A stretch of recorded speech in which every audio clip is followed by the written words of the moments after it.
नमस्कार यारों, एक बहुत ही सेटिस्फाइंग न्यूज़ सामने आ रही है कि इंडिया ने फाइनली बीजिंग ओलंपिक्स 2022 की डिप्लोमेटिक बॉयकॉट कर दी है।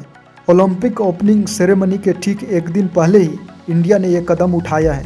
इसकी क्या खास वजह है, आइए इस वीडियो में जानते हैं। आपको याद होगा 2020 में जून के शुरुआती महीने में ही गलवान वैली में इंडिया और चाइना सोल्जर्स के बीच हाथापाई हुई थी, जिसमें हमारे 20 जवान शहीद हुए। हमने उनका पूरे सम्मान और परंपरा के साथ अंतिम संस्कार किया, जबकि चाइना के 38 से 40 सोल्जर्स मारे गए थे और ये बात पूरी दुनिया जानती भी है।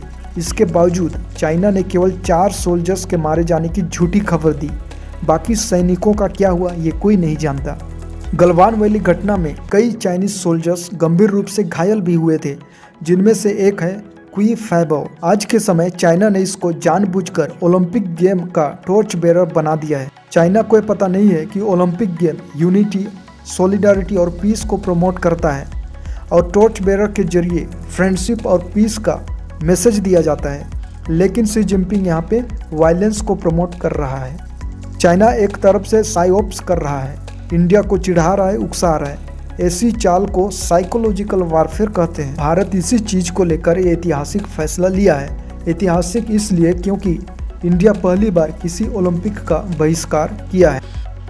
I wish to inform that our chargé d'affaires of the Embassy of India in Beijing will not be attending the opening or the closing ceremony of the Beijing 22 Winter Olympics. National TV channel Doordarshan भी Beijing Olympics की opening व closing ceremony live cast अब नहीं करेगा। लेकिन इसमें सबसे अजीब मुझको ये लगी कि इस इश्यू को सबसे पहले यूएस ने उठाया, इसके बाद ही इंडियन ऑफिशियल्स इसकी बात करी है। क्या इंडिया बीजिंग ओलंपिक्स का बॉयकॉट नहीं करने वाला था अगर यूएस ये नहीं कहता कि देखो चाइना ने उस आदमी को टॉर्च बेरर बनाया है जिस आदमी ने गलवान वैली इंसिडेंट में इंडिया के अगेंस्ट बढ़ चढ़कर हिस्सा लिया था। अपनी राय कमेंट में लिखिएगा।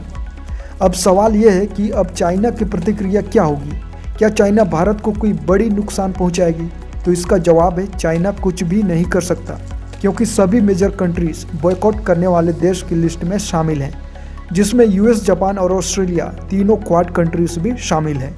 हालांकि चाइना ने ऑलरेडी धमकियों में ये कही है कि Nations will pay price for Olympic boycott.